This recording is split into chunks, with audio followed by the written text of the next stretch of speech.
Infinix 6 Pro ইয়ার speaker খারাপ, এটা আমরা চেঞ্জ করব। ইনশাল্লাহ পাশে থাকবেন এবং পুরো ভিডিও দেখবেন। এখন আমরা ব্যাকশেলটা খুলে নেব। প্রথমত সিম স্লটটা খুলতে হবে, তারপরে ব্যাকশেলটা খুলে নেব আমরা। ইনশাল্লাহ খুলে নিচ্ছি। ধীরে ধীরে খুলতে হবে যেন ফিঙ্গার রেবন ছিঁড়ে না যায়। ফিঙ্গার রেবন ছিঁড়ে গেলে তাহলে এগুলো মার্কেটে সচরাচর পাওয়া যায় না, তাই সাবধানে খুলতে হবে যেন ফিঙ্গার রেবন ছিঁড়ে না যায়। আমরা খুলে নিলাম। এখন আমরা নাটগুলো খুলে নেব। নাটগুলো খুলে তারপরে স্পিকারটা আমরা চেঞ্জ করে দেখব। স্পিকার চেঞ্জ করে দেখব, না হয় স্পিকারে কোনো কার্বন জমে আছে কি না এটাও দেখতে হবে। ইনশাল্লাহ আমরা খুলে নিচ্ছি। বডিটা খুলে নেব। তারপরে আমরা স্পিকারের উপরে কার্বনটা খুলে নেব।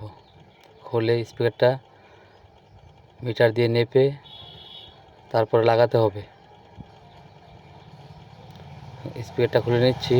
খুলে স্পিকার খুলে নেব। স্পিকার খুলে নিলাম, চেঞ্জ করে ফেললাম।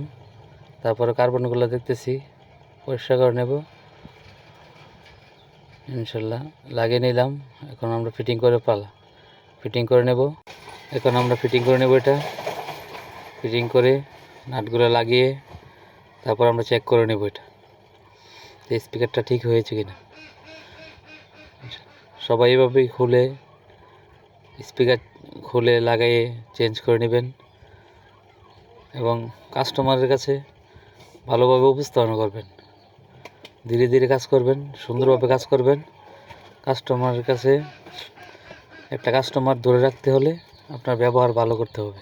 কাস্টমারকে সেবা দিতে হবে ভালোভাবে, কাস্টমারের সাথে সুন্দর আচরণ করতে হবে এবং কাস্টমারের কথা মতে কাজ করতে হবে। ইনশাল্লাহ সবাই চেষ্টা করবেন কাস্টমারের কথা মতে কাজ করার জন্য।